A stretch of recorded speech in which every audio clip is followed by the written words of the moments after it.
오늘 우리는 대한민국 정치와 사회를 바라보며 단순히 정당 간의 이념적 대립을 넘어 체제의 안정과 자유민주주의의 수호라는 본질적 과제와 직면해 있습니다. 최근 몇 년 사이 일어난 구체적인 사건들은 이러한 우려가 결코 과장된 것이 아님을 분명히 보여주고 있습니다. 첫째, 우리는 통합진보당 해산 사건을 기억해야 합니다. 2014년 헌법재판소는 통합진보당을 위헌정당으로 해산하면서 그들의 강령과 활동이 북한식 사회주의를 본받아 자유민주적 기본질서를 파괴할 위험이 있다고 판시했습니다. 하지만 그 후 신세력은 사라지지 않았습니다. 경기동부연합을 비롯한 주요 인사들은 여전히 정치권에서 활동하고 있으며 일부는 민주당과의 연계성 논란을 빚고 있습니다. 헌재의 판결이 보여준 위헌적 정당의 본질이 오늘날까지 어떻게 잔존하고 있는지 우리는 직시해야 합니다. 둘째, 국가보안법 위반 전과를 가진 국회의원 다수의 존재는 안보 불안의 현실적 근거입니다. 물론 일부는 민주화운동 과정에서의 충돌로 발생한 사건일 수 있습니다. 그러나 단순한 과거사가 아니라 이적 표현물 배포, 불법 시위, 북한 추종 활동 등 반복된 전력이 국회의 입법 권한을 가진 인물들 사이에서 발견된다는 것은 심각한 문제입니다. 국민이 위임한 권력이 체제를 위협하는 사상적 기반 위에 놓여 있다면 이는 민주주의의 자기 파괴적 모순으로 이어질 수 있습니다. 셋째, 최근 드러난 민주노총 간첩 사건은 이러한 우려를 구체적으로 보여줍니다. 수사기관은 민주노총 산하 일부 인사가 북한 공작원과 접촉하며 활동한 정황을 확인했다고 발표했습니다. 이는 단순한 노동운동이 아니라 사회 전반에 스며든 체제, 전복 활동이 실제로 존재함을 보여주는 상징적인 사건입니다. 민주노총은 국내 최대 노동단체로서 정치 사회적 영향력이 막대한데 그 내부에 간첩 활동이 있었다는 사실은 우리 사회의 안전망이 얼마나 쉽게 뚫릴 수 있는지를 보여줍니다. 넷째, 대공수사권의 경찰 이관 문제입니다. 2020년 형사소송법 개정으로 국정원의 대공수사 기능은 폐지되고 경찰로 이관되었습니다. 하지만 경찰은 경험 부족과 정치적 압력에 취약하다는 한계가 지적되고 있습니다. 실제로 간첩 사건 수사 과정에서 혼선이 빚어진 사례는 이러한 제도적 허점이 현실이 되고 있음을 보여줍니다. 국가안보는 단순한 권한 조정의 문제가 아니라 전문성과 집중력이 필요한 영역입니다. 이 네 가지 사건은 하나의 공통된 질문으로 귀결됩니다. 자유민주주의 체제를 위협하는 세력이 지금 이 순간에도 정치권과 사회, 주요 조직 속에 침투해 있는 것은 아닌가? 통합진보당 해산은 시작이었을 뿐 경기동부연합의 활동과 민주노총 사건은 현재 진행형이며 대공수사권 약화는 앞으로의 위험을 예고하고 있습니다. 이제 우리는 안이한 낙관에서 벗어나야 합니다. 자유민주주의는 저절로 지켜지지 않습니다. 국가보안법의 실질적 운용, 대공수사 역량의 강화, 그리고 무엇보다 국민적 경각심이 절실합니다. 정치적 편익이나 진영 논리에 앞서 국가안보를 최우선 가치로 두는 태도가 필요합니다. 대한민국은 오랜 시간 피와 희생을 통해 자유민주주의를 지켜왔습니다. 그러나 역사는 언제나 경고합니다. 체제는 외부의 척보다 내부의 방심과 분열로 무너지는 경우가 더 많습니다. 오늘 우리가 이 자리에 서서 경고의 목소리를 내는 이유는 단 하나입니다. 자유민주주의라는 대한민국의 생명줄을 다음 세대에게 온전히 물려주기 위해서입니다. 방심은 곧 침투를 허용하는 것이며 침투는 결국 체제의 붕괴로 이어집니다. 따라서 우리는 지금 이 순간부터라도 분명히 다짐해야 합니다. 자유민주주의를 위협하는 세력과의 싸움은 선택이 아니라 의무이며 경계와 대비는 결코 느슨해질 수 없다는 사실을 말입니다. 오늘 우리는 대한민국 정치와 사회를 바라보며 단순한 정당 간 경쟁을 넘어 자유민주주의 체제와 국가안보의 안정이라는 근본적 문제와 마주하고 있습니다.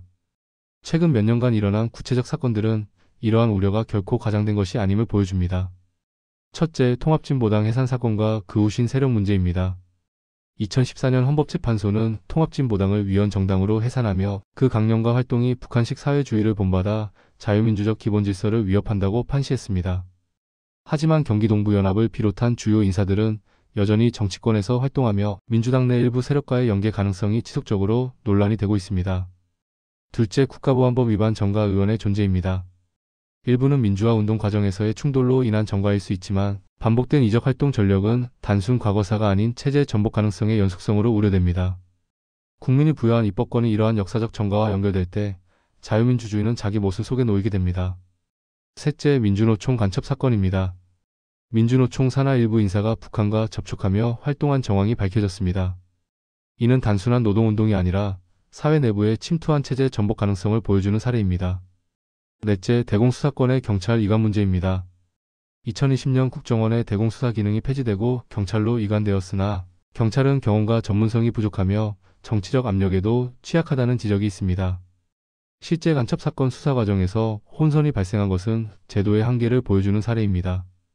다섯째, 최근 일부 언론과 보수 진영에서 제기된 윤석열 대통령 비상계엄 가능성 논란입니다. 대통령의 비상계엄 권한은 헌법상 제한되어 있으나 정치권 일각에서는 안보위기나 사회 혼란 상황을 이유로 그 발동 가능성이 논의되고 있습니다. 이는 국가위기 관리와 자유민주주의 보장 사이의 균형 문제를 다시 한번 부각시키는 사례로 볼 수 있습니다. 여섯째, 민주당의 사법 압박 논란입니다. 최근 몇 년간 일부 사법기관에 대한 정치적 압력 행사 시도가 있었다는 의혹이 보도되며 이는 사법 독립성과 민주주의의 핵심 원리인 권력 분립에 대한 위협으로 지적되고 있습니다. 권력 남용과 사법 개입 시도가 실제 사건으로 이어질 경우 민주주의 시스템의 신뢰와 안정성이 흔들릴 수 있습니다. 이러한 사건들을 종합해보면 우리는 중요한 질문 앞에 서게 됩니다. 지금 정치권과 사회 내부에 자유민주주의 체제를 위협하는 세력이 존재하며 일부 권력은 이를 제도적 정치적 방식으로 활용할 가능성이 있는가? 통합진보당 후신 경기동부연합, 민주노총 사건, 대공수사권 약화, 대통령 비상계엄 논란, 그리고 사법 압박 의혹까지 모두 우리 민주주의와 안보에 대한 경계 신호로 읽을 수 있습니다. 따라서 우리는 안이한 낙관에서 벗어나야 합니다. 자유민주주의는 저절로 지켜지지 않습니다. 국가보안법과 대공수사권의 실질적 운용, 사법 독립보장, 그리고 국민적 경각심이 필수적입니다. 정치적 편익이나 진영 논리를 넘어 체제 수호를 최우선 가치로 두는 의식과 제도적 대비가 필요합니다. 오늘 제가 말씀드리고자 하는 핵심은 자유민주주의를 수호해야 할 국회가 현재 일부 세력으로 인해 그 체제를 위협받고 있다는 현실입니다. 먼저 국회 현황을 말씀드리겠습니다. 300명의 국회의원 중 약 7.6%, 즉 23명이 국가보안법 위반 전과를 보유하고 있습니다.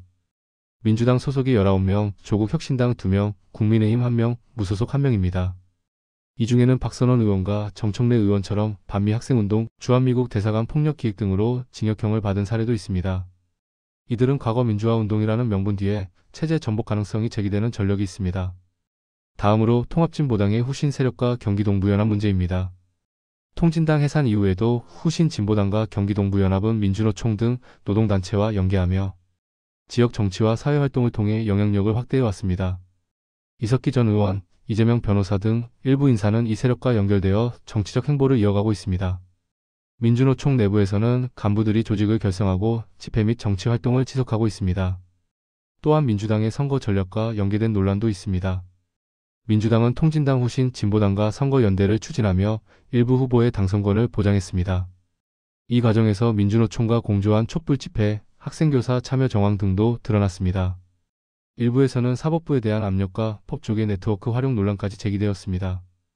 북한과 관련한 안보 문제도 심각합니다. 북한의 225국 지령과 포섭 시도, 남한 내 조직 활동 등은 꾸준히 보고되었습니다. 이석기 전 의원과 민주노총 간부 등 일부 인사가 북한과 연계된 정황도 확인되었습니다.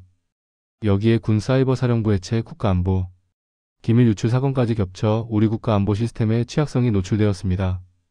정리하겠습니다. 국회 일부 의원과 정치 세력, 통진당 후신 세력, 민주노총 및 진보당 활동, 그리고 일부 민주당의 선거 전략이 결합되어 자유민주주의 체제와 국가안보를 위협할 수 있는 현실이 존재합니다. 북한의 대남 공작, 조직적 활동, 정보 기밀 유출 사례가 실제로 보고되고 있어 우리 헌정 질서를 지키기 위한 경각심과 대비가 절실히 필요합니다. 국민 여러분, 자유민주주의는 선언만으로 지켜지지 않습니다. 체계적 감시, 제도적 보완, 그리고 국민 모두의 경각심이 합쳐질 때 비로소 안전할 수 있습니다. 우리는 지금 이 현실을 직시하고 헌법과 안보를 지키기 위해 필요한 조치를 단호하게 취해야 할 시점에 있습니다. 역사는 경고합니다.